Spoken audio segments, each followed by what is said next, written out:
Elara is her name. It sounds deeply poetic, but honestly, this girl is a modern-day little menace. Engaged before we were even born, she still tries to ruin this arrangement every single day. Her logic is simple. We know each other too well, like trying to date your own reflection. She could never bring herself to go through with it, until that one fateful day when her best friend strolled right past us arm in arm with another guy. Elara suddenly whipped her head around, a quick flash of absolute panic taking over her eyes. She asked me right then if our engagement was still valid. Seeing that tiny hint of panic made my heart throw a whole confetti parade. I thought, your karma has finally arrived, you little tyrant. Meanwhile, my phone was vibrating endlessly on the nightstand. Half asleep, I blindly reached over and hit ignore. 5 seconds later, it buzzed again with that highly specific custom ringtone. Sighing heavily, I finally answered Elara. With a pretty raspy voice, I asked her if she had any actual concept of what time it was. Through the speaker, Elara sounded incredibly awake, her voice carrying this completely unearned, self-righteous attitude. She told me it was already 3 p.m., calling me a pig and asking if I was seriously still sleeping. I told her I was grinding design drafts until 5 a.m., but she shrugged it off and told me to get up anyway.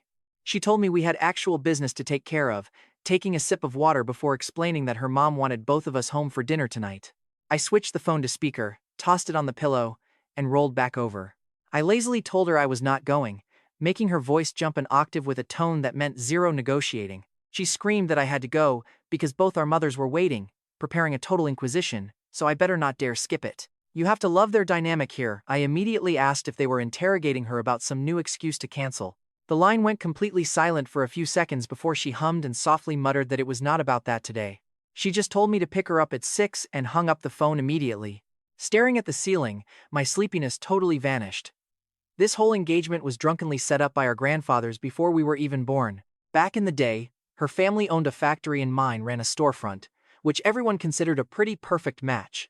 Over time, my family's business grew quite a bit, but even after moving several times, we never lost touch.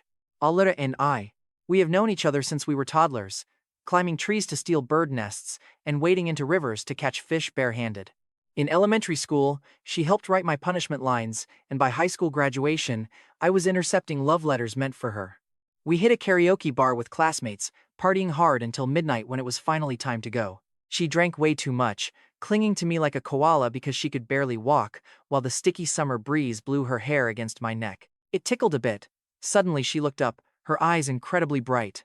She asked if we were actually getting married, and I hummed softly as I held her steady, making her scrunch up her face. She complained we were just too familiar, saying that being with me felt like her left hand holding her right hand. She felt absolutely zero sparks. Honestly, looking back, I think I just laughed and told her it was completely fine. I joked that I did not mind her right hand picking her toes, which immediately earned me a pretty vicious bite. Those teeth marks proudly stayed on my arm for 3 whole days.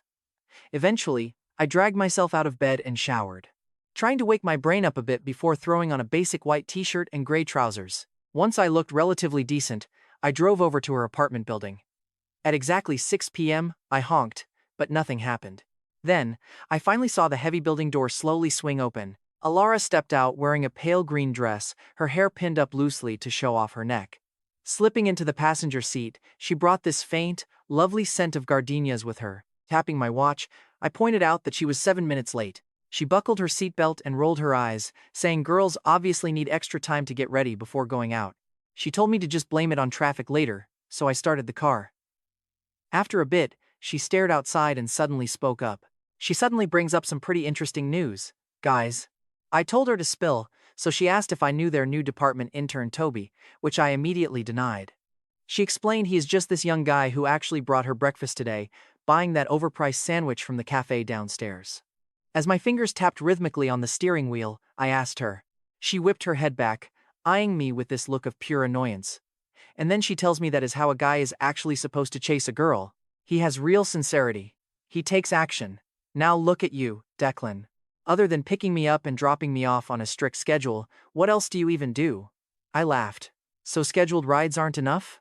Put your hand on your heart and tell me before you got your driver's license back in junior year of high school? Who was your personal driver through every storm? She fired right back. How is that even the same thing? That was an assignment. A political mission forced on you by our mothers. I just raised an eyebrow at her. Well, the mission just got upgraded.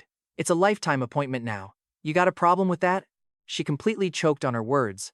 Puffing her cheeks in annoyance, she turned back to the window, muttering, "It is impossible to talk to you." The car went dead silent while we waited at a red light. I glanced sideways at her. She really had a gorgeous side profile. Her cute nose was slightly turned up, her lips pressed tight. Honestly, she looked exactly like a deflated, angry little dumpling. Look, I know she doesn't actually hate my guts, she is just feeling incredibly awkward about all of this. She feels like this forced engagement is a stiff outfit that just doesn't fit her, trapping her from exploring a wider world. Too bad she's been wearing this outfit since before we were even born. Want to rip it off? Not going to be that easy. We finally got home, and our parents, the four horsemen of the apocalypse, were waiting for us. The dinner table vibe was almost too perfect and harmonious. Naturally, the conversation eventually drifted right over to us. My mom dropped a rib into Ara's bowl, asking with deep, motherly concern, "Ara seems to have lost weight lately. Is Declan not feeding you?" Her mother immediately chimed in with a bright, fake smile. "Oh, not at all. I think she looks wonderful. Declan is the one working himself to the bone lately." "I heard you just took on another massive project, Declan." Our dads clinked their glasses, laughing and talking about the old days. They kept saying that arranging our marriage before birth was their ultimate masterpiece. Ara and I just buried our faces in our food. Whenever they called our names, we flashed strained smiles. But under the table, war had begun. She kicked my leg, basically telling me to say something to break the tension. I kicked her back. "Why don't you say something yourself?" She delivered another kick, way harder this time. I swiped the exact piece of sweet and sour pork she aimed her chopsticks at. She glared daggers at me. I acted completely blind. Somehow, we survived until the dinner ended. Moving to the living room for fruit, her mom casually dropped a bomb. "Oh right, next month, Auntie Higgins's son is getting married. We got the invitation. So, what about you two? When are you finally going to tie the knot?" Ara had just picked up some watermelon. Her hand froze completely in midair. I quickly swallowed my food and tried to explain. "Mom, Auntie, our careers are just starting. There is really no rush." My mom frowned. "No rush? Declan, you are already 26, and Ara is 24. At your age, I quickly cut her off. "Mom, times are different. People marry much later now." Ara immediately nodded in eager, desperate agreement. "Right, exactly. We want to focus on our careers first." The parents all exchanged a quiet look. They stopped pushing, but the room definitely cooled down. Thankfully, we escaped. Back in the car, she let out an absolutely massive sigh of relief. Looking totally drained, like she had survived a war, she slumped into the seat, complaining, "Going back there is like passing a survival test. I am utterly exhausted." I stayed quiet and just drove. Outside, the night grew darker, streetlights casting steady, rhythmic shadows across the dashboard. She fell silent, then quietly asked out of nowhere, "Declan, tell me the truth. If we did not have this engagement, what would have happened to us?" I looked over. "What do you mean by that?" "I mean, would we just be strangers? The kind who never speak again for the rest of our lives?"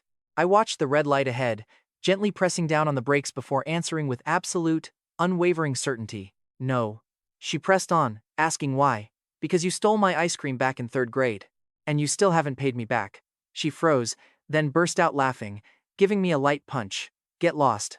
That was literally centuries ago." Instantly, the tension melted away as the traffic light turned green. I hit the gas again, catching her soft whisper under her breath. "Actually, this isn't so bad." Life went on as usual. She stopped talking about calling off the wedding, even if she still was not exactly thrilled about it. We still went home for dinner once a week, but honestly, we were both drowned in our own busy lives. I worked at an architectural firm where overtime was basically standard. She was an editor at a publishing company. Her schedule was just as brutal, so whenever she worked late, I would drive over to pick her up. Her office building was pretty ancient, and the dim streetlights near the entrance did not help the vibe at all. One night, I parked down the street to wait. That is when I saw her walk out, casually chatting with a male colleague at the entrance. He looked unfamiliar, sharp dress shirt, trousers, glasses, and a pretty intellectual vibe going on. She laughed, waved goodbye, and headed toward my car while the guy just stood there, watching her every step. She swung the passenger door open, hopping inside as he turned to leave. She seemed in a great mood, asking if I waited long since she just finished quarterly planning. I started the engine and asked casually about him. I told her it was fine and asked who that guy was. She shrugged and said he was their new deputy director, Mr. Barnaby. Apparently, he is pretty talented, just a bit of a talker. She immediately pulled out her phone to text, so I decided to just let the subject drop. A few days later, on Saturday morning, she practically broke my doorbell down. I opened the door looking like a total mess with crazy bedhead. She blew in like a storm and threw her tote bag onto my couch. I sighed and asked what was wrong now. She pressed her hands together, begging me with puppy dog eyes to come to a department dinner tonight.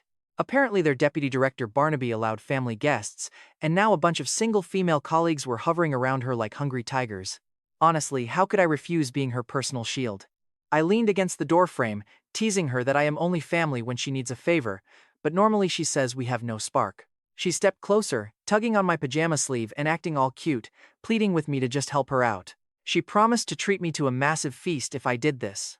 Up close, that familiar gardenia scent on her was almost overwhelming. Having her this close was pretty distracting. I pulled my sleeve away and told her to wait while I washed my face. She happily threw herself onto my couch and saluted, clearly not treating my place like a stranger's house at all. We ended up at a loud, busy Sichuan spot that night with about 8 people from her editorial department. Sure enough, a few single girls at the table kept staring directly at me the whole night. Even Deputy Director Barnaby was there, giving me a polite nod, while Ara committed entirely to her fake girlfriend act the whole time. She was grabbing me food, pouring my drinks, and leaning in close to whisper fake secrets in my ear. Her acting was insanely dramatic, but I loved every second of it. Halfway through dinner, her colleagues started teasing us, chanting for the family member to make a quick speech. I raised my glass and gave a standard, polite toast, thanking everyone for looking out for Ara at the office. Things were going great until Deputy Director Barnaby suddenly smiled and asked how exactly Declan and Elara first met. He called our relationship wonderful, and suddenly, everyone went dead silent, totally waiting for the gossip. Ara shot me a tense look. I just set my glass down, laughed it off, and pulled her close by her shoulder. We actually met when we were still just toddlers running around in diapers. She was way wilder than me back then, always climbing trees and wading into rivers to catch fish as our little group leader. One time she fell out of a tree, scraped up her knee, and cried a total river until I had to carry her all the way home. The whole table burst into a wave of friendly laughter. Ara quickly smacked my side, whispering under her breath to stop sharing her embarrassing childhood history with everyone. I leaned in close to her ear, keeping my voice very low. Hey, blocking unwanted guys for her definitely had to come with a little price. The tips of her ears flushed bright red and she went quiet while Deputy Director Barnaby pushed up his glasses with a smile. He smiled, calling childhood sweethearts truly enviable. After that, nobody at her office ever tried setting her up again, just as my own work project hit a massive, critical phase. I pulled endless overtime for days on end, barely making it to bed before passing out cold with my phone completely silenced. I didn't reply to a single message. By Friday night, I finally finished the last milestone, leaving the office feeling like a total walking zombie. The cold night wind helped clear my head a little. I pulled out my phone to a mountain of missed calls, mostly from Elara, with the very last one arriving just 30 minutes ago. Her texts were pretty furious. Declan, where the hell did you go? He rubbed the bridge of his nose and dialed her back. The phone rang just once before she answered. Right away, Era's voice roared loud enough to shatter his eardrum. Declan, did you get kidnapped by aliens? A whole week with 0 updates. The background noise was pretty loud, sounding like she was out on the street. Declan's voice was terribly hoarse. He answered quietly overtime, just finished. Her anger seemed to dissipate a little. She asked hesitantly if he was still at the office. Declan hummed in agreement, about to head home. Stand right there, and don't move, she commanded. Send your location. Declan quickly told her no need, he would grab a cab. Elara cut him off completely, send the location, cut the crap. Then she hung up the phone. He stood there a moment, and ultimately sent the location. 20 minutes later, Era's little white car pulled up right in front of him. The window rolled down and she popped her head out, telling him to get in. Declan opened the door and buckled up inside. Declan's bones felt like they were literally falling apart. Elara didn't drive off immediately, turning her head to inspect him with a click of her tongue. Declan, you look like a premium hobo. He closed his eyes, too devoid of energy to bicker. The car started moving, the air conditioning was perfect, and the seat felt incredibly comfortable. Declan felt incredibly drowsy as he drifted off. When the car finally stopped, he opened his eyes and realized this wasn't his apartment. Confused, he asked where they were. Elara unbuckled her seatbelt and calmly replied that they were downstairs at her place. She told him to come up so she could cook, adding that in his ghostly state, he clearly hadn't eaten in days. Declan was indeed starving past the point of pain. He didn't object, silently following her upstairs. Her apartment wasn't massive, but it was kept quite tidy, with plush toys and plants everywhere. Kicking off her heels, she changed into slippers and pointed toward the sofa, telling him to sit while she boiled some noodles. Then she disappeared into the kitchen. Declan collapsed onto the sofa, listening to the sounds of water boiling and vegetables being chopped, feeling inexplicably safe. After a while, Era brought out a massive bowl of tomato and egg noodles with a perfectly poached egg resting on top, urging him to eat. The steaming hot noodles smelled absolutely divine. Declan picked up the chopsticks and took a bite, finding the taste actually surprisingly good. She sat across from him, resting her chin in her hands as she watched him, asking expectantly how it tasted. He took another bite, calling it just edible, which earned him a pretty disdainful scoff. Her mouth was playing tough, but her eyes held a hint of smug pride. Declan kept his head down, eating quickly because he was absolutely starving. She suddenly told him to slow down, since nobody was going to steal it, her tone sounding a bit awkward. Then she quietly added, "Declan, next time you work this kind of overtime, can you at least give a heads up beforehand? Not being able to find you makes people worry. Look at her dodging his gaze and fiddling with her hair, she is clearly incredibly worried." Declan softly agreed and kept eating. Deep down, he felt his exhaustion melt away under the warmth of those noodles. After finishing, some energy finally returned to his body. Declan voluntarily went to wash the dishes while Era leaned against the doorframe, quietly watching him. She asked if he was going to their upcoming university reunion, and Declan questioned why he would attend her class event. She replied as if it were completely obvious, pointing out that the rules allow them to bring family along. Plus, she heard Serena was going too. Declan immediately froze, his hand pausing on the faucet as that name rang a massive bell. Serena was the most popular girl in Era's major, and she had chased him quite aggressively back in their college days. Declan had told her back then he was not interested, but she actually refused to believe him. He dried his hands, turned around, and asked what if she was going. Era's eyes drifted as she mumbled that it was nothing. If he didn't want to go, she began, but Declan cut her off directly. He would go. She froze, completely surprised. Declan nodded. He was going to make sure she didn't get drunk alone with nobody to look after her. She curled her lip, muttering that she didn't need his help. Soon, Saturday night arrived for the big reunion at a local buffet. Sure enough, Serena showed up, looking even more glamorous than before. She was dripping in luxury designer brands, her makeup quite exquisite, and she spotted him instantly. Her eyes lit up, and she walked straight over. "Get ready for the drama." She greeted them in a sickly sweet voice, shocked to see the two of them actually together. She cooed that when she first heard about their arranged marriage, she honestly thought it was just a total joke. Ara, standing right next to me, squeezed my arm even tighter.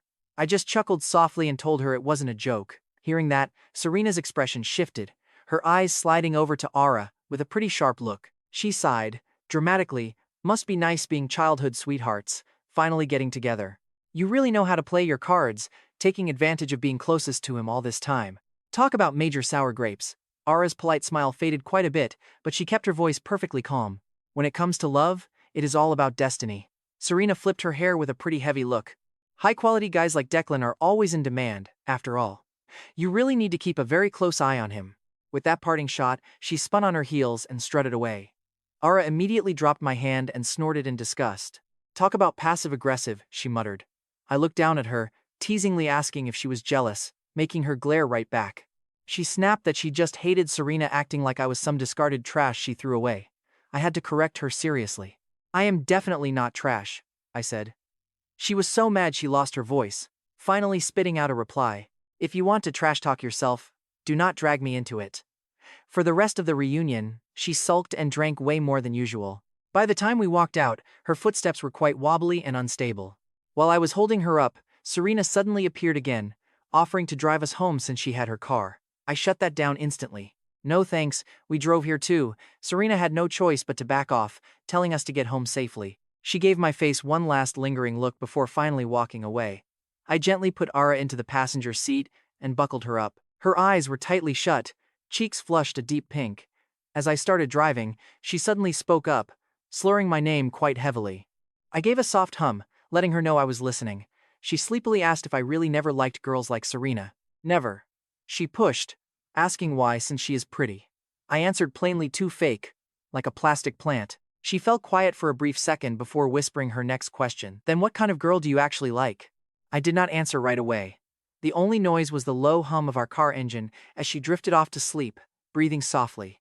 As we pulled up to her apartment, I whispered that her type is actually perfectly fine. I had no idea if she even heard me, but I could swear the corners of her mouth curled up just a little bit, Of course, her hangover the next day was brutal. And here is where the real drama starts. She woke up with a massive headache and called me, whining for medicine and warm porridge. Once again, I accepted my destiny as her loyal delivery boy. Arriving at her apartment, she opened the door in messy pajamas, hair like a bird's nest, and a totally pale face. She collapsed weakly back onto the couch, groaning that she was literally dying. I set the food down, telling her it serves her right. Who told you to drink so much anyway? She gave me a weak glare that had zero real bite, but she still tried to act tough. It is still your fault, she insisted. When I asked how, she grabbed a throw pillow and whipped it right at me, blaming me for attracting too many unwanted admirers. Catching the pillow, I sat down, opened up the warm porridge, and handed it over, telling her to eat before taking her medicine. She sat up sluggishly, taking tiny, slow sips of the warm food. Sunlight filtered through the window, landing right on her messy hair and making her look surprisingly sweet. Suddenly, she looked up and called my name softly. You know she is setting a trap here, right? She looked around nervously, whispering that she thought she heard me say something last night. Did you say my type is perfectly fine? Keeping a completely straight face, I told her she definitely misheard. I actually said your type is absolutely terrible. She froze, threw her spoon down, lunged forward, and started smacking my neck in a total rage. Declan, I knew nothing good would ever come out of your mouth. I just laughed and blocked her hands. After a brief struggle, she ran completely out of energy, leaning against me while panting weakly. My head hurts so bad, she groaned. Even though I talked tough, I raised my hands, and I gently began massaging her temples. She quieted down immediately, closing her eyes like a spoiled cat getting its fur stroked. A long moment passed, so quiet I thought she had drifted off again. Then, she spoke up in a very soft whisper. You know, childhood sweethearts are actually pretty great. We already know everything, so there is no need to constantly play guessing games. I stayed quiet, my fingers just continuing their gentle, steady pressure. I thought to myself, after over 20 years of being incredibly awkward, this little tyrant is finally starting to make some real sense. After that, our lives seemed to settle into a nice, comfortable rhythm. She stopped threatening to cancel our engagement every second, and I got used to her constant little emergencies. Like this one Saturday afternoon while I was watching a football match. She called me sobbing. Declan, I crashed my car, she cried. My heart stopped, skipped a beat. I snatched my keys and bolted, frantically asking if she was hurt and where she was, but she just said she was fine. The front of her car got smashed up at the corner of Zhongshan Road and Jiang Road. Rushing to the scene, I saw her tiny white car wedged behind an SUV. The front bumper was missing a huge chunk. She stood on the curb, eyes red and looking completely lost like a helpless kid. The other driver, a middle-aged guy, was actually quite reasonable. When he saw me, he asked if I was her family, saying as long as everyone was safe, things were fine. He had already called insurance. Once we sorted the wreck and got the tow truck, I drove her home in total silence, stopping at a red light. Turning to her, I asked softly if she was scared. A nod, then a shake of her head. She whispered that when things suddenly went sideways, the very first person she thought of was still me. Glancing over, I teased her, asking who else she would call. That young intern who always brings her sandwiches? She burst into laughter, punching my arm. Why do you hold such a petty grudge? She asked, as the heavy tension finally began to lift. Once we got home, she was still somewhat down. She curled up on the sofa, hugging her knees and staring blankly, so I poured her warm water. She held the warm cup close, her voice barely a whisper as she asked if she was really that useless. I am her lifeline, her everything. Sitting beside her, I sighed, telling her I was already used to it. I cannot shake you off anyway, I muttered. She turned, her eyes still slightly damp and filled with a trace of hurt. You find me annoying, right? She asked. A little. She just looked down, staring into her cup. Watching her, I added softly that after being annoyed for so long, I had actually gotten quite used to that, too. Her head stayed down, but a tiny smile crept onto her lips. Soon, she scooted closer and rested her head on my shoulder. Declan, she whispered.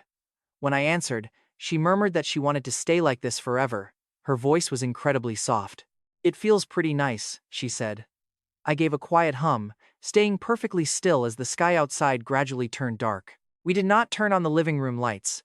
Only the soft, blue glow of the TV flickered on and off. I felt her warm breath passing right through my thin shirt onto my skin, and a calm, peaceful feeling slowly washed over me. It felt like this was exactly how things were always meant to be. Soon, her publishing house organized a team-building trip to a hot spring resort in a nearby city for 2 days and 1 night. While packing, she video called to show me everything, proudly holding up a newly bought swimsuit and asking if it was pretty. She gestured with a floral one-piece against her body. I frowned slightly, asking in confusion if she was really only bringing that. "What is wrong with it?" she pouted. "Conservative is better. That way, no one complains I'm acting improper." She was clearly teasing me. It seemed she had taken Serena's harsh words from the reunion straight to heart. I waved her off. "Do whatever you want. It is not like you will let me see it anyway." She hung up looking incredibly triumphant. By the afternoon of her second day there, I was stuck in a project meeting. My phone vibrated, showing a photo Ara had just sent from the hot spring pool. She was wearing that floral swimsuit, wrapped in a massive bath towel while throwing up a peace sign for the camera. But check out the background. Standing right there in swim trunks, way too close to her, is Deputy Director Barnaby. Her text followed. So many partners. She was the only pitiful lone wolf. I stared at the photo, glared at Barnaby. Then, with a total poker face, I sent my reply. I texted back to have fun. Silence. But around 10 that night, another message popped up. It was a voice note this time. Tapping it, I heard chaotic music in the background, like a noisy bar. She sounded completely wasted. "My head is spinning," she slurred, still wanting to drink. I immediately called back. It rang for what felt like ages before a woman finally answered, asking if I was Era's family. She introduced herself as her colleague, Chloe. When I identified myself as Declan, she sighed that Ara drank way too much. Chloe said they were taking her to her room, but she kept chanting my name. Then I heard Era's slurred voice nearby. "Give me the phone," she whined, wanting Declan. Then loud static. Next, her tearful voice pressed close to the speaker. She sobbed, asking why I had not come to get her. I pinched my nose. My voice turned sharp with authority as I demanded she send me the resort address and her room number right away. 30 minutes later, I was flooring the gas pedal, flying down the highway as the GPS loaded her location. An hour-and-a-half drive lay ahead. The cold night wind whipped through the window, blasting away all sleep. Her crying voice echoed in my mind. Still, this little menace never gives me a single day of peace. It was past midnight when I arrived. I found the room sent by her colleague, then knocked. Her coworker Chloe opened up. Seeing me there, she looked completely and utterly shocked. She gasped. "Mr. Declan, you got here so fast." I nodded. "She is asleep inside," she whispered. "Lara drank way too much and we could not stop her." "It is fine," I said, thanking her. Chloe and another coworker quietly slipped out. Left alone, I sat down on the edge of the bed. Asleep, she looked incredibly peaceful. None of her usual fiery attitude. Her long lashes cast soft, delicate shadows. Her lips pouted slightly. I reached out, wanting to brush a loose strand of hair from her face. The moment I touched her, she stirred. She opened her eyes, looking at me with hazy, unfocused eyes. "Declan." Her voice was gravelly. "Am I dreaming?" I stared into her hazy eyes and whispered, "It is not a dream." She stared blankly. Then, she suddenly grabbed my arm, and fresh tears instantly started spilling down her face. "Why are you only here now?" I was so scared. That Deputy Director Barnaby kept forcing drinks on me. His eyes were creepy. My chest tightened, but my face stayed perfectly still as I comforted her in a low whisper. "It is okay now. I am here." She cried harder, sitting up to bury herself deeply into my chest. She begged me not to leave. I froze. Then, I slowly raised my hand and patted her shaking back. "I am not leaving, I promised." She cried against me until her energy completely ran out, falling fast asleep. Yet, her hands kept a literal death grip on my shirt. I was forced to awkwardly lean against the headboard. Outside, the dark sky slowly began to turn a pale gray.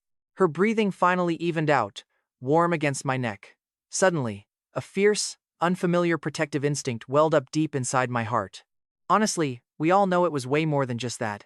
Staring down at her sleeping face, a realization hit me with absolute clarity. This girl, who had grown up alongside me for as long as I could remember, had somehow become the most crucial part of my life. Not just because she was my fiancé, but simply because she was Lara. She slept until the sun was high before finally waking. She opened her eyes, saw me, and froze in shock. Then, she bolted upright in a panic, checking to see if her clothes were still fully intact. Glaring at me, she asked why I was here. I stretched my numb arm and teased, "Well, someone was sobbing on the phone last night, begging me to rescue her." She tried to remember, her face slowly turning bright red. "What did I even say?" she stammered. I joked that she just missed me, instantly making her bristle like an angry cat. "Impossible," she sputtered. "How could I ever say something like that to you?" I noted she also accused Barnaby of having bad intentions. Her playful expression froze, and her eyes darted away in panic. Lara was just drunk and talking nonsense, she muttered. I stared right back at her, asking if that was really true. Avoid these work events in the future, I said, or at least bring me along. She did not argue, simply muttering that she would bring me. Once she washed her face, she looked normal again, though she was still too embarrassed to meet my eyes. But check this out, while packing to leave, we ran right into that creep Barnaby in the hallway. Seeing me, he froze in surprise for a second, pushed his glasses up, and forced a polite greeting. He asked why I was here, so I coldly replied that I came to pick up Lara. He claimed she drank too much. Barnaby pretended to be worried, asking if she was okay. Lara shrank back slightly behind me, giving him a tense nod. She whispered that she was fine and thanked him. Barnaby's fake smile became incredibly strained and forced. He told her to be careful next time before walking off. Lara let out a massive sigh of relief and tugged my sleeve. She begged to leave. For the entire drive back, she stayed unusually quiet, keeping her eyes fixed on the window. As we neared her apartment, she suddenly looked over and thanked me. I threw the question right back at her. Asking her what for, she whispered, "Thank you for showing up whenever I need you." I gently turned the steering wheel. Pulling up in front of her building, I parked and looked her in the eyes, dryly telling her it is good she knows. She unclicked her seatbelt but did not get out. Hesitating for a moment, she slowly turned to look at me. "Are we still canceling our engagement?" she quietly asked. I just stared back at her in complete, heavy silence. Golden sunlight streamed through the car window, lighting up her face. Declan noticed her eyelashes trembling pretty slightly. It felt like she was waiting for an answer, something she probably already knew, but really needed to hear out loud anyway. Ever since that night at the resort, Elara had been acting pretty weird. Somehow, he could not explain it. Her usual loud and chaotic self was completely gone. When Declan worked overtime, she would suddenly text asking if he had eaten. That message was short and sweet, totally unlike her. He would send back a quick reply, saying not yet. Soon after, a delivery driver would show up at his office carrying a warm bowl of porridge or noodles. The food always came from his favorite local spots. Declan would snap a picture and ask her if she ordered this. She quickly claimed she was just passing by. But let's be real, doing this 3 times is totally deliberate. That weekend, she did something totally unexpected and showed up at his apartment, claiming she was there to inspect his hygiene. Elara marched right through the living room, which had nothing in it except books and blueprints. Talk about extreme minimalist. Frowning hard enough to crush a fly, she asked Declan if his house was just an IKEA showroom. She complained that it had absolutely zero warmth, but he shot back that a house only needs to be livable. Elara did not argue. Instead, the very next day she dragged over plush blankets, cartoon throw pillows, and several potted plants. "Place them on the balcony," she ordered. She told him this would add some life to the place, warning him not to let them die. Staring at an aggressively ugly, cute, grinning Shiba Inu throw pillow, Declan flatly told her it did not fit his style. Putting her hands on her hips, she confidently declared her style was now his style, adding that he could hug the cute pillow to sleep. But the second those words left her mouth, she froze. The tips of her ears turned bright red incredibly fast. She desperately stammered that it was just really soft and comfortable. Then she grabbed her bag, bolted for the exit, and slammed the door behind her with a loud bang. Declan picked up the weirdly cute Shiba pillow and gave it a squeeze. It actually was pretty soft. Relaxing on the couch that night, he absent-mindedly used the cute pillow for back support. It really was way better than a hard armrest. Soon after, the publishing house hosted a book fair. Elara got dragged in as unpaid labor to run one of the booths. When the big day arrived, she basically begged him to come help her out. Pleading with puppy dog eyes, she begged him to just spend one afternoon moving books and handling cash because it was easy. She even promised him a hot pot dinner. When Declan arrived, she was stretching on her tiptoes, struggling with the top shelf. Seeing her struggle, Declan walked over and effortlessly stacked the heavy books right onto the high shelf. Elara spun around, saw him, and let out a massive sigh of relief. The afternoon sun was getting pretty hot that day. Tiny beads of sweat were forming on her nose, so Declan handed her a cold water bottle and told her to rest. He took over, sorting books and hanging posters extremely fast. She played the role of his helpful assistant, pitching to the occasional passerby until the heavy crowd finally started to thin out. Elara leaned in and handed him a small portable fan to cool him down, letting the refreshing breeze hit his face. Staring at the neat shelves of books, she sighed in absolute amazement. Declan heard her admit she did not expect him to be so organized, but he joked if she thought his architect skills were for nothing. Elara laughed happily, her eyes curving like crescent moons, agreeing that bringing him along was definitely the right move. A girl nearby asked if they were newlyweds. Honestly, looking at them, you would probably think the exact same thing. Elara blushed instantly, but before she could deny it, Declan calmly cut in, telling the girl they would be soon. She smacked his arm under the counter, whispering sharply to ask who on earth was marrying him anytime soon. Declan simply raised an eyebrow, teasingly asking if that was not the plan, leaving her flustered and huffing as she turned to a customer. By the time they started packing up, her ears were still flushed, while a gorgeous orange sunset painted the evening sky. Together, they loaded all the leftover inventory into the trunk. Elara was completely exhausted, leaning against the door and catching her breath. Opening the car door, he told her it was hot pot time. She instantly came back to life, excitedly demanding they go to the new place with unlimited beef tripe. During the drive, she kept her window down, letting the breeze tangle her hair as she softly thanked Declan for everything.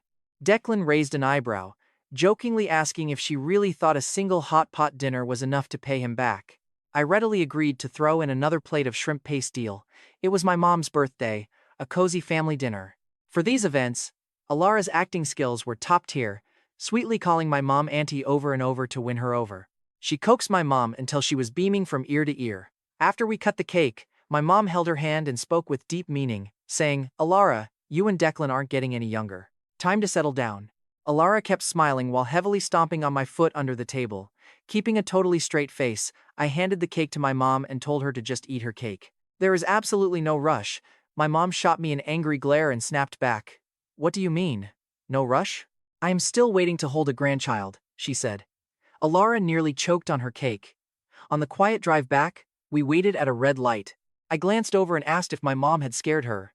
She shook her head, staring out the window and whispering that time just flies by so fast. I quietly hummed in agreement. Out of nowhere, she asked me what it would be like if we actually got married. I answered calmly, "Probably exactly like it is right now, just with an extra piece of paper." She whipped her head around, glared at me, and asked what the point of that even was. I nodded. True, no real point. I asked her what kind of point she wanted, candlelight dinners every single day or traveling around the entire world? The question stumped her. She thought about it for a while, then spoke in a defeated tone. "I guess I do not mean that either," she said. Looking straight ahead, I calmly replied that living life is just making do, no matter who you are with, but making do with you means fewer headaches. Unconvinced, she asked me, "Fewer headaches? How am I not a headache to you?" I slowly explained that at least I know she is afraid of the dark and grinds her teeth in her sleep. Plus, you cannot pick the bones out of a fish. If I ended up with someone else, I would have to learn everything from scratch. Way too troublesome.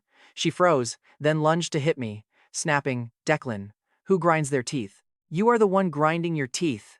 I laughed, grabbing her wrists, and told her to just admit she got used to me a long time ago. She struggled for a brief second, failed to break free, and just huffed without arguing back anymore. The air inside the car suddenly felt a bit thick. The warm glow of the streetlights slid softly across her face. Keeping her head down, her long eyelashes cast tiny shadows. Her wrists were wrapped in my hands, her pulse beating quite fast. I honestly could not tell if it was her pulse or mine. And wait for it, because this is where our perfect little bubble completely pops. Alara's publishing house was setting up a joint mixer with another firm, which meant everyone had to bring a dance partner. She agonized for days, rolling around on my couch and complaining. "I have no clue how to dance," she groaned. "I will make a total fool of myself." I suggested she just skip it, but she immediately refused. "No way," she said. The big boss called me out by name.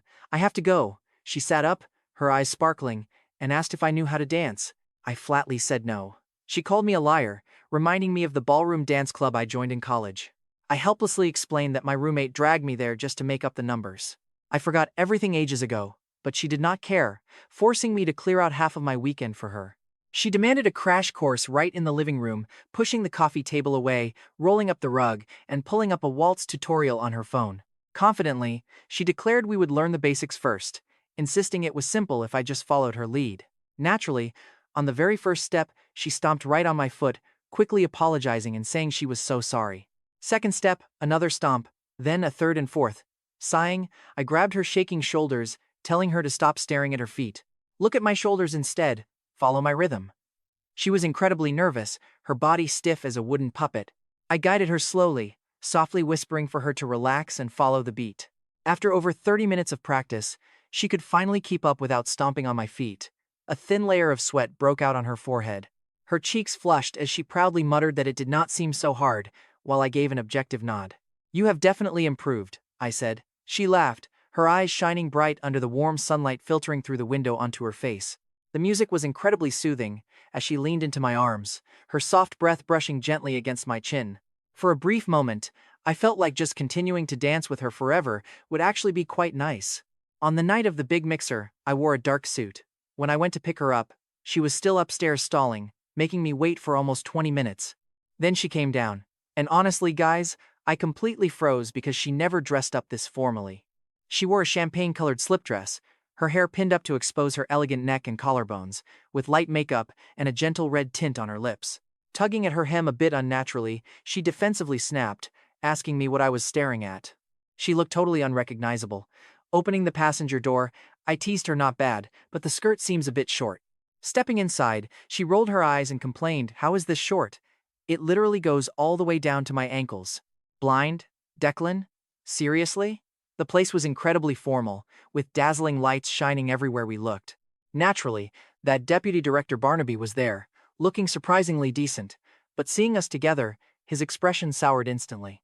Era seemed pretty nervous, clutching her purse tightly. Offering her my arm, I signaled for her to hold on.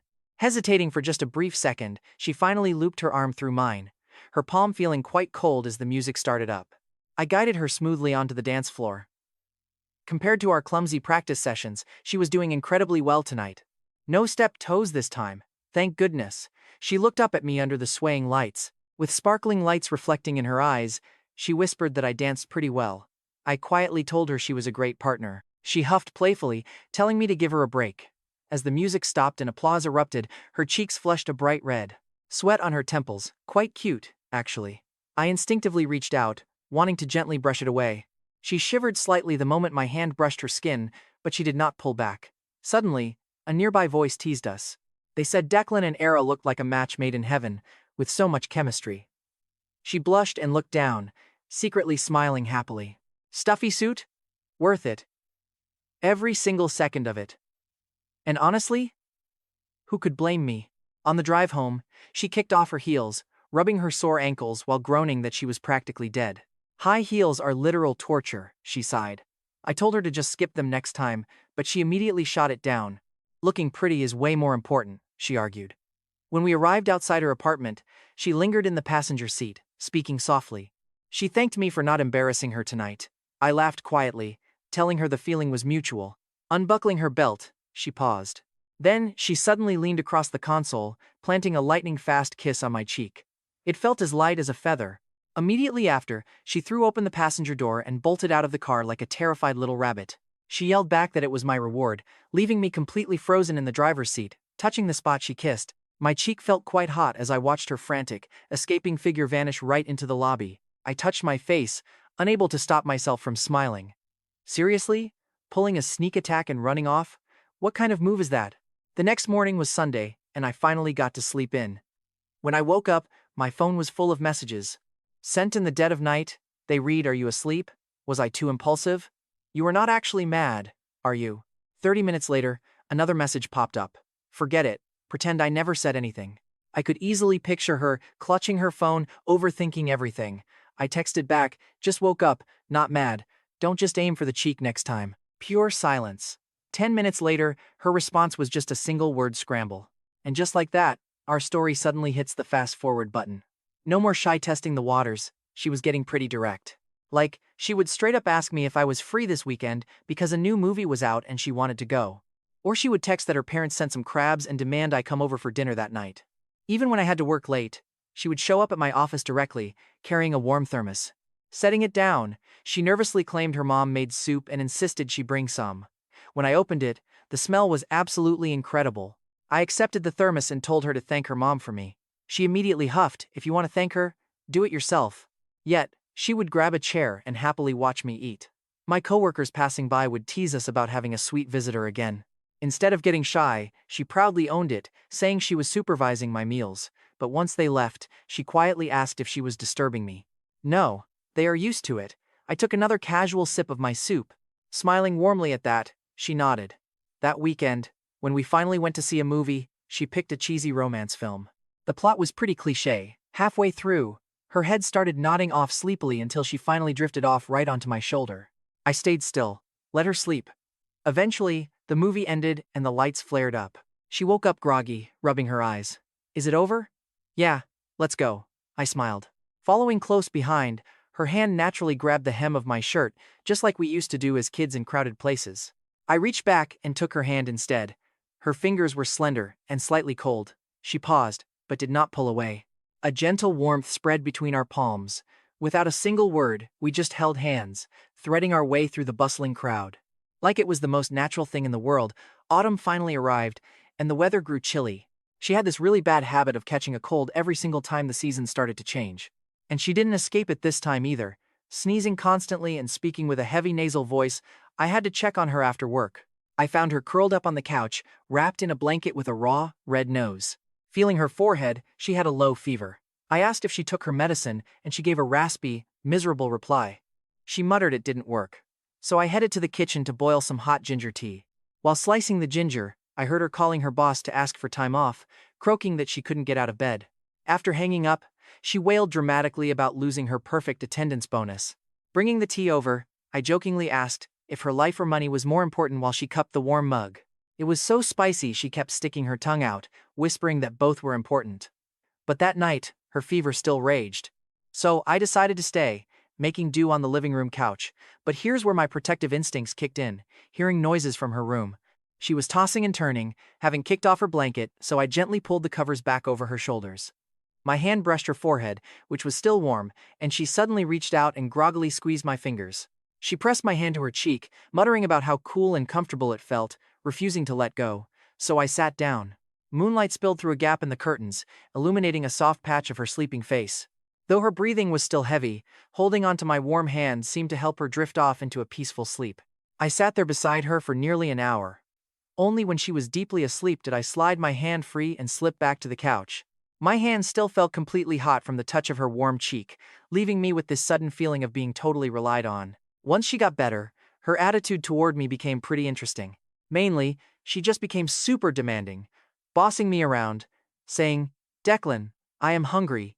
Go make me your famous sweet and sour ribs." Or she would whine that her computer had a virus and demand that I come look at it right away. Then she would say, "Declan, browse IKEA with me this weekend. I want to buy a new bookshelf." And I agreed every time. When we visited IKEA that weekend, the store was packed with huge crowds. Pushing the shopping cart, she was absolutely bursting with excitement, wanting to touch everything, and pointing at a couch, squealing, "Declan, this sofa is so comfy." She almost said our house, but quickly corrected herself to say it would look great in my living room, before admiring some minimalist plates. She noted they matched my place perfectly, then pointed at a stylish floor lamp with sparkling eyes. Saying that reading under it would be incredibly cozy, we kept walking, with her basically reviewing every single item. The words "we" and "in the future" kept slipping out of her mouth. I just quietly pushed the cart behind her. I didn't burst her bubble entering the showroom. She ducked into a small display study, sat at the desk, and pretended to read. Looking up with bright eyes, she remarked that the lighting was fantastic, calling out, "Declan, what do you think?" I leaned against the door frame, looked at her, and teasingly asked her, "Think what?" Her voice trailed off as she shyly whispered that she was just wondering if our future house would have a study like this. The sunlight hit her just right through the window, making her look incredibly soft.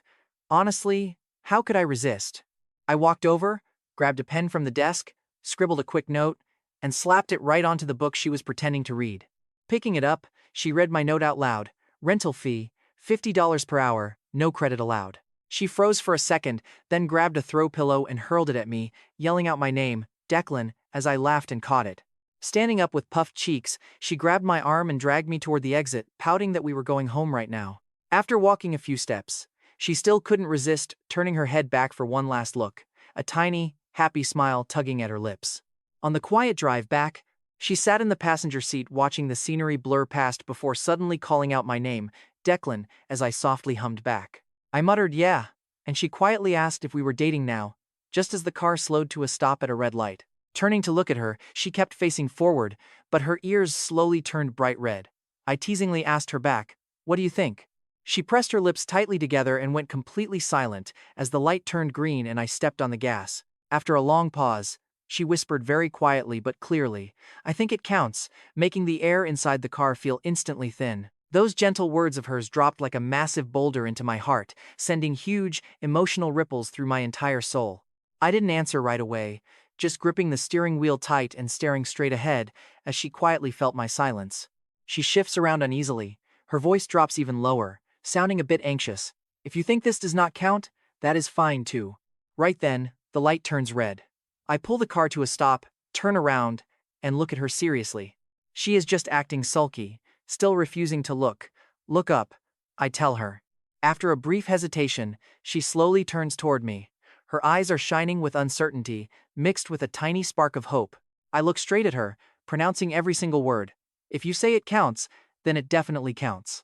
Her eyes instantly go wide with shock at my directness. Then, the corners of her mouth uncontrollably start curling upward into a smile. She tries desperately to hide it, making the most comical and adorable little face. Letting out a small gasp, she quickly whips her head back to look out the window, muttering softly. Things quiet down, but glancing at the rearview mirror, I clearly spot her raising a tiny hand to quickly wipe her eye. The light turns green, and I start driving again. Naturally, my right hand reaches over to cover hers, resting on her lap. Her fingers stiffen for a split second before relaxing. Then, she flips her palm up and interlaces her fingers with mine. Palms pressed together, our warmth merges. No words are spoken, but everything has forever changed. And just like that, the seal is broken. Era starts showing her true self. She becomes way more clingy and bold than before. For instance, while I am drafting blueprints, she will suddenly hug me from behind, resting her chin on my shoulder and whining that she is hungry. Without turning around, I tell her there is food in the fridge. She will pout and mutter that she does not want to move. So I helplessly tell her to wait until I finish this section. Then she starts playing the rascal, blowing air into my ear and insisting that she wants to eat right this second. I put my pen down, pull her to the front, and ask what she wants. She smiles triumphantly, her eyes curving into sweet crescents as she demands noodles with a poached egg. Or take watching movies at night. Just leaning against me is not enough for her anymore. Instead, she curls right into my arms, completely using me as a human cushion. During the emotional scenes, she looks up with teary eyes to demand a kiss. At first, it is just a light, fleeting touch. But soon, those moments stretch out. With our breaths tangled, we can hear each other's racing heartbeats. Every time we pull apart, her cheeks are flushed red and her eyes are damp, looking like a happy, satisfied kitten. Then she buries her burning face into my neck, softly muttering little complaints. With a whisper, she says my technique has gotten a lot better. I laugh and hug her close. She smacks my waist, demanding to know who I have been practicing with. I ask her back, besides you, who else? Over the weekend, with a rare day off, we just hide at home and go nowhere. She completely hogs the sofa. Wrapped in a plush blanket, she squishes next to me, giggling at some variety shows. I sit right next to her, using my laptop to get through some leftover work. Sunlight filters through the balcony ivy, casting dappled shadows across the floor. It is quiet, but not awkward at all.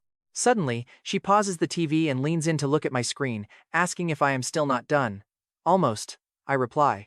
She hums softly, staying close to plant a sweet kiss on my cheek, telling me I can do it. Just as she tries to pull away, I quickly reach out and wrap my arm around her waist. Trapping her in place, I ask in a low voice if she really thinks she can just distract me and run. She blinks innocently. She calls it encouragement. I chuckle softly, tell her that is not enough, and kiss her. This kiss is deeper than ever. Feeling my silent demand, she weakly pushes against me once or twice, but she quickly melts into my embrace, her hands unconsciously gripping my collar so tight until both of us are completely out of breath. I finally let her go, leaving her lips glossy and her eyes hazy as she catches her breath. Honestly, how is anyone supposed to handle this much sweet cuteness without melting? Zero actual threat. Gently resting my chin on her head, I tell her that teasing my own girlfriend does not make me a hooligan. She says nothing, just burying herself deeper into my chest. The air fills with her warmth and a faint scent of gardenias. Right then, I realize this peaceful, beautiful life must look exactly like this moment. We originally planned to head out for dinner that evening, but she looks at the gloomy sky and quickly changes her mind. She mutters that it looks like rain and she wants to stay in, so I suggest we just order takeout. She shook her head, looking up at me with shining eyes as she asked expectantly if we could cook together like last time. Last time? She meant when she had a cold and I made her ginger tea. I asked her gently what she wanted to eat. She thought for a second before excitedly choosing tomato beef brisket, asking if I knew how to make it. I smiled and said I could try. Next thing I knew, I was slaving away in the kitchen while she hovered around like a little shadow, supposedly helping out. Honestly, she was just causing absolute chaos, curiously asking if we needed to peel the tomatoes. Then she called out again, asking if she should cut the beef into massive chunks. With a helpless sigh, I sat her down on a chair by the kitchen door and told her to sit there quietly like a good comrade. Staying quiet was literally the biggest help she could offer. She pouted but stayed seated, swinging her legs while watching me work. Soon, the beef brisket was stewing in the pot, bubbling away and releasing hot steam. A delicious aroma wafted out. Right on cue, rain started pattering rhythmically against the window glass. The kitchen felt warm, smelling of good food. She suddenly went quiet, resting her chin on her hands and just staring at my back. After a while, she softly called my name. I hummed in response, and she spoke again, sounding completely content. She said this was really nice. I turned around to see her wearing a soft, peaceful smile. I hummed softly in agreement and turned back to stir the soup, though the corners of my own mouth definitely curved up too. It really was nice. Just as the food was nearly done, the doorbell suddenly rang. Since my hands were full, I told her to go check the door. She ran over, and seconds later, she let out a surprised scream. Hearing her call out auntie and uncle, my heart completely stopped. I quickly went out. Talk about the worst possible timing.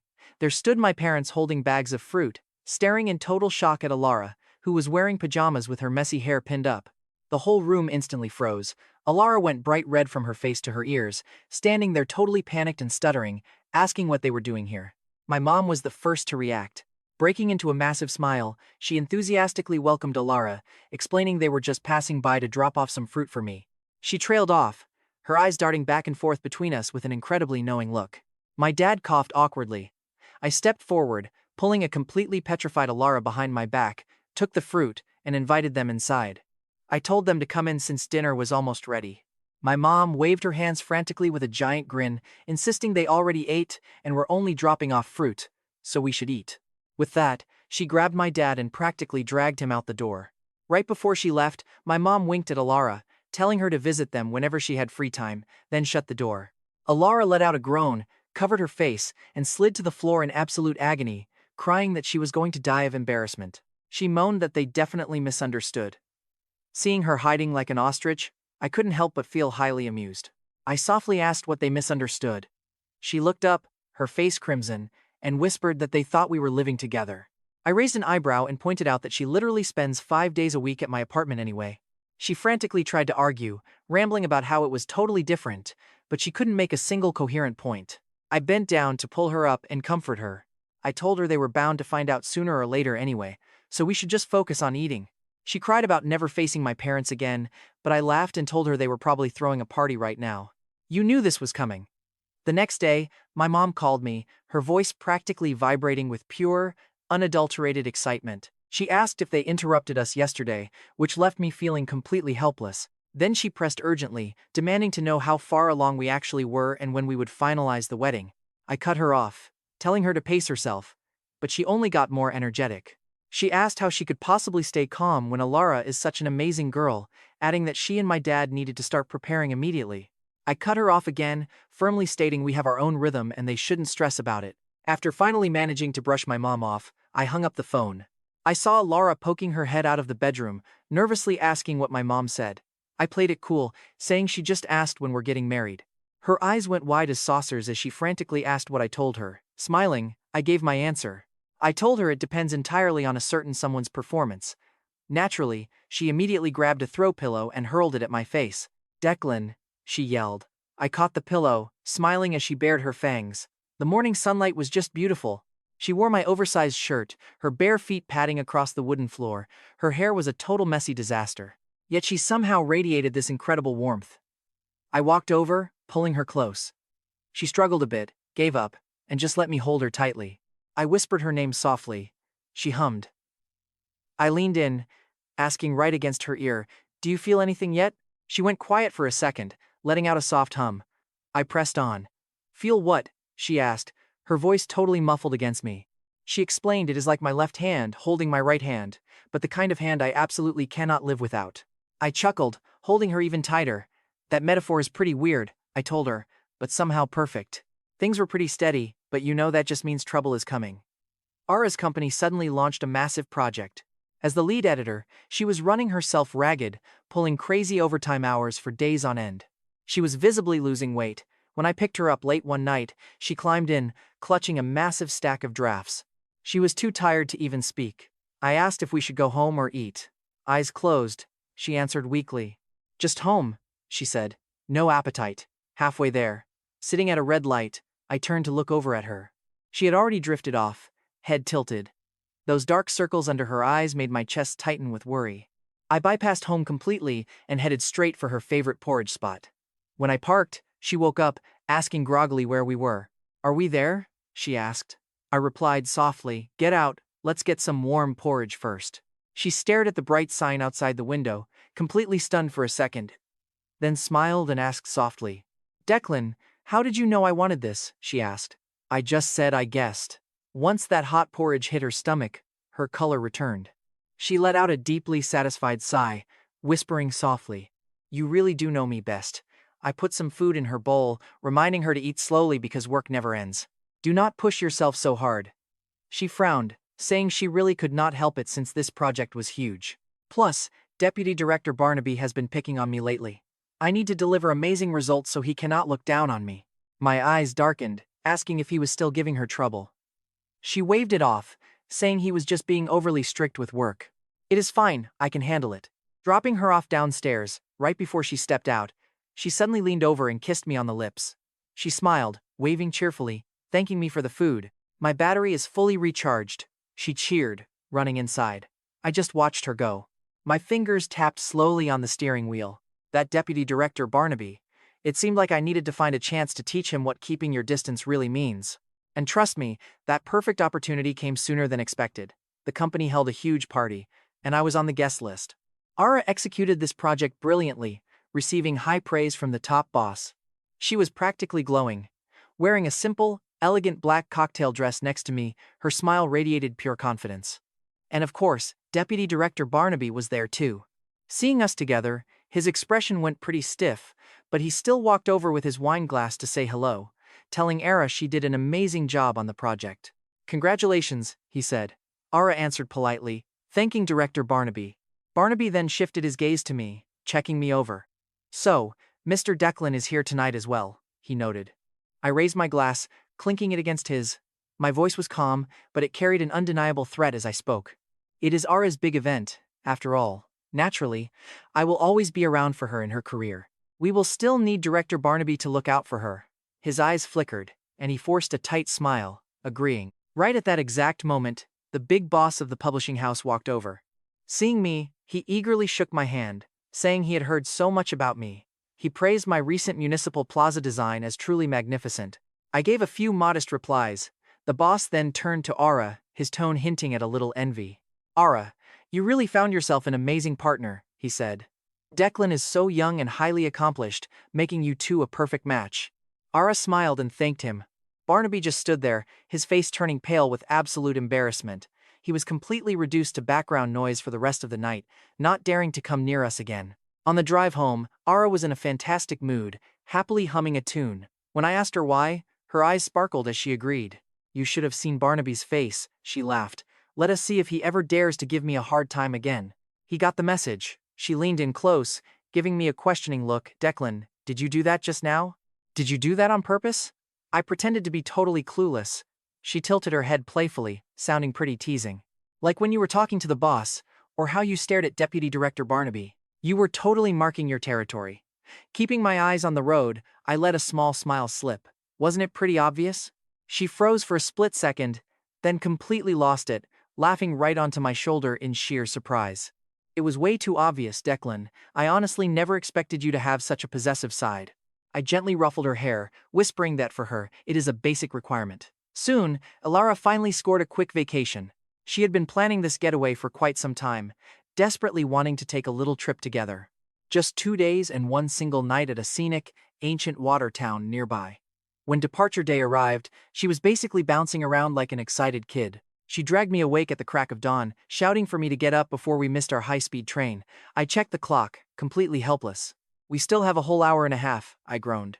Plenty of time, but she ruthlessly dragged me out of bed anyway. The historic town was actually pretty small, with beautiful cobblestone streets, tiny bridges over flowing canals, and an incredibly slow pace of life. Hand in hand, we wandered around aimlessly, sampling street food and browsing local handicrafts.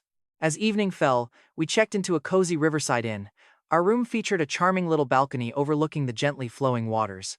The sunset paints the entire town in warm gold. You can just feel the romantic vibe starting to build. Leaning against the railing side by side, we watched the sunset. The world around us felt amazingly peaceful, filled only with the soft rush of the river and distant birds. Snuggling close to me, she suddenly whispered, asking what we would do once we finally got old. "Let us find a quiet place just like this to settle down, okay?" I nodded gently, prompting her to smile dreamily. "You can grow flowers and I will go fishing." I raised an eyebrow, teasingly asking if she even knew how to fish. She looked up, her eyes sparkling playfully in the sunset. "If I do not know, I can always learn. Honestly, as long as we are together, everything is an adventure." Looking down at her, my heart overflowed with pure, tender emotion. I kissed her forehead, softly agreeing with her. "Yeah, as long as I have you, everything is perfect." Soon, night fell. Glowing red lanterns lit up the dark streets as we discovered a cozy tavern, ordering some warm local food and sweet rice wine. The wine itself was pretty light and pleasantly sweet, so she ended up drinking quite a bit, making her cheeks flush a lovely pink. Her gaze grew soft and beautifully hazy. Honestly, looking at me right then, she had this utterly captivating magnetic draw to her. After finishing our dinner, we took a slow stroll back along the water, with the brilliant moonlight spilling over the cobblestone path like liquid silver.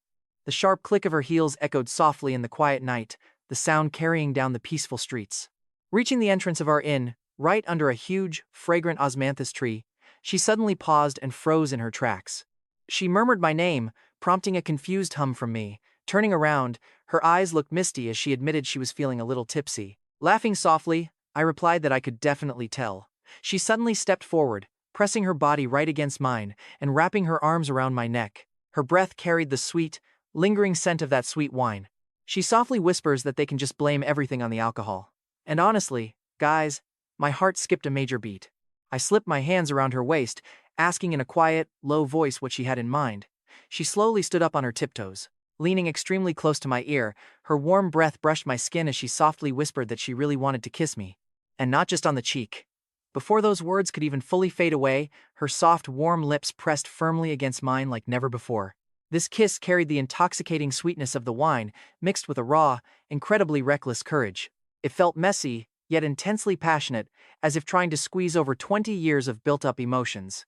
Unleashing them all in a single moment, I kissed her back, guiding her gently in the quiet night, surrounded by the ancient town. Underneath that beautiful blooming tree, the moonlight wrapped around us like silver, with the soft river acting as our personal soundtrack. We stayed locked in that deep, lingering embrace until she lay breathless against my chest, her voice sounding wonderfully soft and faint. "Declan, my legs feel like absolute jelly." I let out a low chuckle, suddenly scooping her up in a classic Princess Carrie. "Silly girl," I murmured softly, telling her we were heading inside to our cozy, warm little sanctuary. This long, chaotic journey from childhood friends to lovers had finally blossomed into a beautiful path filled with endless possibilities of love,